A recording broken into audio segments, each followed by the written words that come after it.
Hello friends, welcome back to my YouTube channel Carry Minati Naveen styling. तो आज आप लोगों के लिए हम लेकर आए हैं अर्थशास्त्र।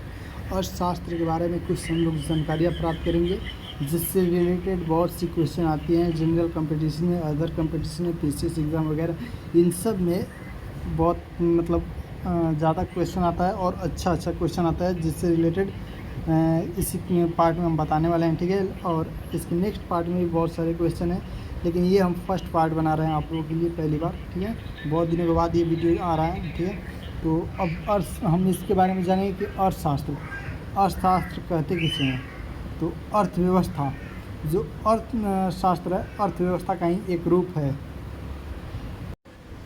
ठीक है, तो अर्थव्यवस्था किसे कहते हैं। ठीक है, तो अर्थव्यवस्था न्यूनतम संसाधनों में अधिकतम उत्पादन को अर्थव्यवस्था कहते हैं। यानी कि जो न्यूनतम संसाधन है उसमें अधिकतम व्यवस्था को व्यवस्था कहते हैं। ठीक है, अर्थशास्त्र के जनक एडम स्मिथ को कहते हैं, जो अर्थशास्त्र के जनक हैं। देखिए, ये मेन है, ये क्वेश्चन मतलब आ सकता है कि अर्थशास्त्र के जनक जो हैं एडम स्मिथ हैं। ठीक है, इन्होंने एक पुस्तक लिखी थी वेल्थ ऑफ नेशन, जो कि 1776 में प्रकाशित हुई। इनकी एक पुस्तक है वेल्थ ऑफ नेशन, जो 1776 में प्रकाशित हुई। ठीक है, उन्होंने कर का सिद्धांत दिया। भारतीय अर्थशास्त्र के जनक विश्वेश्वरैया को कहते हैं। ठीक है, भारतीय अर्थशास्त्र के जनक विश्वेश्वरैया को कहते हैं। इन्होंने कर का सिद्धांत दिया। ठीक है, अब नेक्स्ट में जानेंगे उत्पादन के कारक। उत्पादन के कितने कारक हैं, तो उत्पादन के 4 कारक हैं। ठीक है, उत्पादन के कितने कारक हैं, देख लीजिए यहाँ पे। उत्पादन के 4 कारक हैं। ठीक है, फर्स्ट है पूंजी, सेकेंड है भूमि, थर्ड है श्रमिक, फोर्थ है उद्यमी।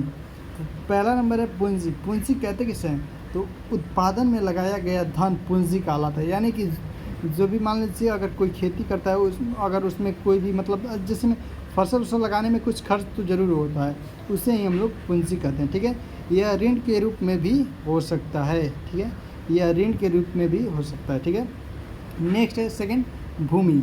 भूमि किसे कहते हैं, तो जिस स्थान पर उत्पादन किया जाता है, यानी कि जिस स्थान पर फसल या कुछ अलग चीज़ उगाया जाता है, उसे भूमि कहते हैं। ठीक है, यह किराए के स्थान में भी हो सकता है, या किराए के स्थान में भी हो सकता है।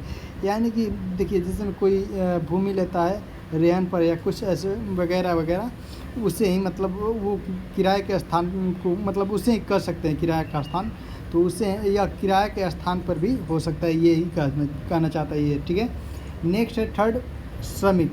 श्रमिक किसे कहते हैं, तो श्रमिक किसे कहते हैं ये हम जान लें। तो वस्तु के उत्पादन के लिए काम कर रहे मजदूरों को श्रमिक कहते हैं। ठीक है, इसके बारे में क्या बताना, ये तो प्रकट लिखा हुआ है कि वस्तु के उत्पादन के लिए काम कर रहे मजदूरों को श्रमिक कहते हैं। ठीक है, चौथा है उद्यमी। उद्यमी इसके बारे में जानते हैं। कंपनी जिस व्यक्ति की होती है उससे उद्यमी कहते हैं। यानी कि मान लीजिए, जैसे मैं इसके बारे में हम बता दे रहे हैं कि जैसे में कोई प्राइवेट स्कूल हो गया। ठीक है, प्राइवेट स्कूल हो गया तो उसमें सिर्फ उसका ही आधिपत्य है, अलग लोगों का आधिपत्य, यानी कि सरकारी का उस पर कोई भी आधिपत्य नहीं है। उस पर जो प्राइवेट स्कूल है जिसके नाम से है, उस पर सिर्फ उसका ही अधिकार है। ठीक है, उससे ही मतलब उद्यमी कहते हैं। यानी कि कंपनी जिस व्यक्ति की हो उससे उद्यमी कहते हैं। ठीक है, अब नेक्स्ट में जानेंगे नीचे। ठीक है, वेट नेक्स्ट है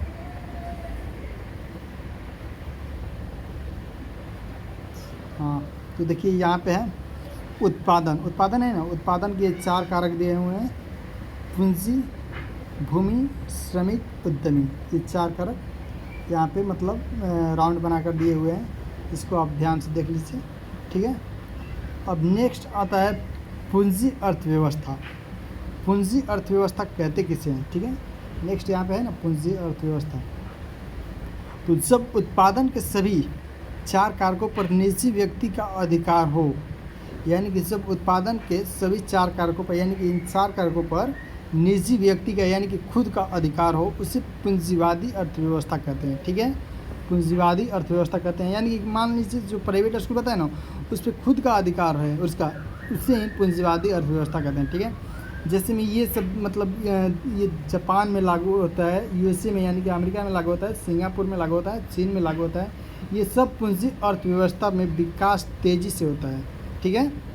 ये जितने भी मतलब हैं इसमें इसकी अर्थव्यवस्था में तेज़ी से विकास होता है। इसमें गरीबी को ध्यान में न रखकर बाज़ार को ध्यान में रखा जाता है, ठीक है।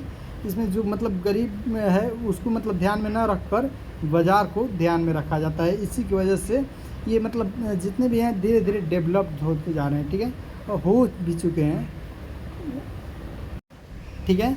तो ये सब जितने हैं डेवलप्ड हो गए हैं, ठीक है। तो अब नेक्स्ट है समाजवादी अर्थव्यवस्था। समाजवादी अर्थव्यवस्था में क्या होता है ये हम लोग जानेंगे, ठीक है।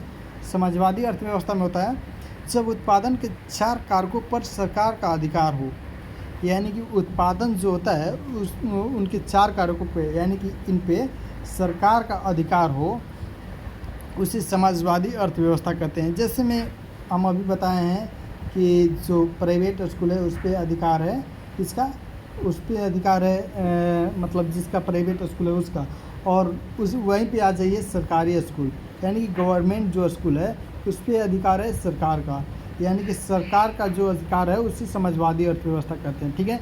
तो एग्जांपल में हम ले सकते हैं कि गवर्नमेंट स्कूल या अदर मतलब कोई भी जिसमें कॉलेज वगैरह हो गया, ये सब जितने भी हैं ये सब समाजवादी अर्थव्यवस्था है, ठीक है। नेक्स्ट है मिश्रित अर्थव्यवस्था, ठीक है। नेक्स्ट है मिश्रित अर्थव्यवस्था। तो अब मिश्रित अर्थव्यवस्था किसे कहते हैं?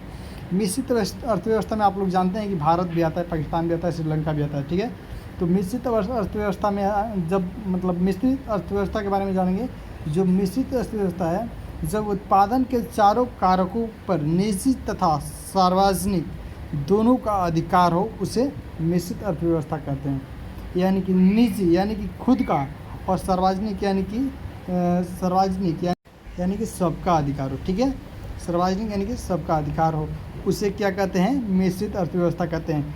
इसमें आ गया भारत, पाकिस्तान, श्रीलंका भी बताए हैं, भारत, पाकिस्तान, श्रीलंका, ठीक है।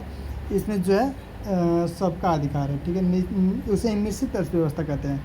नेक्स्ट आ गया द्वैत अर्थव्यवस्था। अब द्वैत अर्थव्यवस्था में क्या होता है कि वैसा अर्थव्यवस्था जिसमें परंपरागत तथा आधुनिकतम विधियों का प्रयोग हो, यानी कि जो पहले मतलब पहले से मतलब हो और जो अभी भी हो, उसी विधियों का प्रयोग अभी भी मतलब चल रहा है, उसे द्वैत अर्थव्यवस्था कहते हैं। वही मतलब सिर्फ एक इंडिया में ही ये लागू है, ठीक है। जो पहले से मतलब परंपरागत यानी कि जो पहले से ही चलता आ रहा हो और अभी भी वही चल रहा हो, उसे ही परंपरागत उसे ही हम लोग जो कहेंगे वो द्वैत अर्थव्यवस्था कहेंगे, ठीक है। द्वैत अर्थव्यवस्था, इसमें सिर्फ इंडिया शामिल है, ठीक है। अब नेक्स्ट है समानांतर अर्थव्यवस्था। तो समानांतर अर्थव्यवस्था में क्या है कि काला धन अत्यधिक बढ़ जाने को समांतर अर्थव्यवस्था कहते हैं। यानी कि काला धन अत्यधिक यानी कि समांतर अर्थव्यवस्था में जो होता है ना कि जैसे में कोई भी जो धन रखता है और सरकार को बिना टैक्स दिए हुए वो खुद के पास मतलब धन काफ़ी मात्रा में एकत्रित कर लेता है, उससे काला धन कहते हैं, ठीक है। इसमें मौद्रिक नीतियाँ कम प्रभावी होती हैं, इसमें जो मौद्रिक नीतियाँ होती है कम प्रभावी होती हैं, ठीक है। यानी कि जो मुद्रा होती है इसमें उतना प्रभावी नहीं होती है। मान लीजिए अब सपोज डेट जो आप मतलब कहीं किसी प्रकार से धन की जैसे में अब सरकार से एक प्रकार से छुप कर जो धन एकत्रित कर रहे हैं उसे एक तरफ से समांतर अर्थव्यवस्था कहेंगे, ठीक है। अब नीचे आ जाते हैं काला धन। काला धन किसे कहते हैं? तो वैसा धन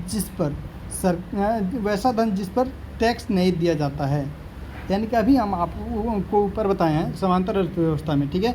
ठीक उसी प्रकार वैसा धन जिस पर टैक्स नहीं दिया जाता है उसे काला धन कहते हैं, ठीक है।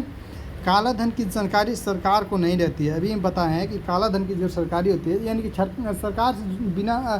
सरकार को बिना बताए हुए ही धन एकत्रित करना, उसे ही काला धन कहते हैं, ठीक है। वही समांतर अर्थव्यवस्था में लागू होता है, ठीक है। नेक्स्ट है मौद्रिक अर्थव्यवस्था, मौद्रिक आय। मौद्रिक आय में क्या होता है कि किसी श्रम के बदले मिले धन को मौद्रिक आय कहते हैं। यानी कि मान लीजिए कोई मतलब मजदूर है, वो मजदूरी करता है और उसको मतलब जितना मजदूरी किया उसको उतना धन मिल गया, तो उसे ही हम लोग मौद्रिक आय बोलेंगे, ठीक है। नेक्स्ट है प्रयोज्य आय। ये जो प्रयोज्य आय है ना, ये इसके बारे में हम जानते हैं कि मौद्रिक आय में से टैक्स घटाने के बाद जो मौद्रिक आय है उसमें से टैक्स घटा दीजिएगा, तो उसके बाद बचे धन को प्रयोज्य आय कहते हैं। ठीक है, जितना धन बचा उसे प्रयोज्य आय कहते हैं। यह पूरी तरह वाइट मनी होता है। ठीक है, यानी कि ये जो मनी होता है ना, सरकार को टैक्स वगैरह सब देकर जितना भी धन अपने पास एकत्रित किया रहेगा उसे प्रयोज्य आय कहते हैं। ठीक है, नेक्स्ट है वास्तविक आय।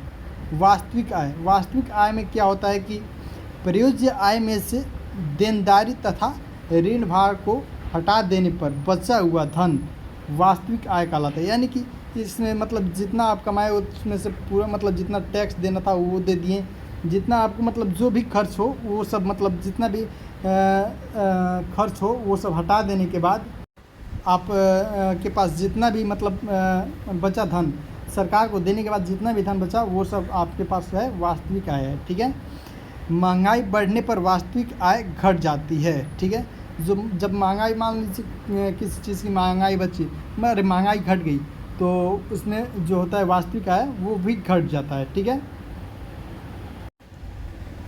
अब जो उसके पास देखिए, अब उसके बाद एक एग्जाम्पल है। ठीक है, एग्जाम्पल में दिया हुआ है कि नीतीश ने अनुराधा से 4000 कर्ज लिए थे। ठीक है, यदि नीतीश की आय 1 लाख है तथा नीतीश पर 30% टैक्स है, इसके सभी आय की गणना कीजिए।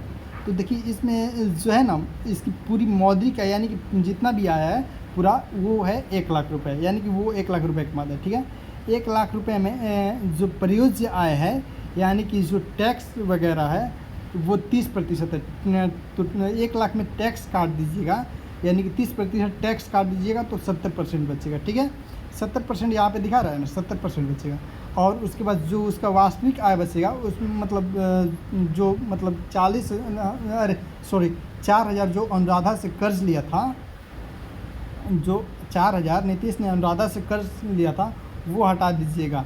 यानी कि मतलब जैसे में आप किसी जैसे में कोई कमाते हैं पैसा और उसमें से टैक्स भी कटता है, और जो टैक्स कटने के बावजूद भी जो मतलब टैक्स जो मतलब जिससे भी कर्ज लिए होंगे उसको भी देने के बाद जो आपके पास धनराशि बचती है वो वास्तविक बचती है। उसी प्रकार है ये कि अब टैक्स देने के बाद आपके पास 70,000 रुपये बचे, 70,000 में जो 4,000 कैश लिए थे वो मतलब दे दिए अनुराधा को, तो आपके पास पूरा जो वास्तविक आय बचा वो 66,000 रुपये बचा। ठीक है, तो आज का वीडियो यहीं पे ख़त्म करते हैं और नेक्स्ट वीडियो में जानेंगे अगले राष्ट्रीय आय अदर आय के बारे में।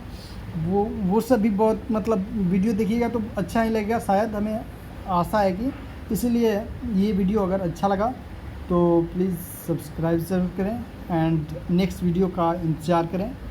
और इसी प्रकार हम हमेशा वीडियो लेकर आते रहेंगे।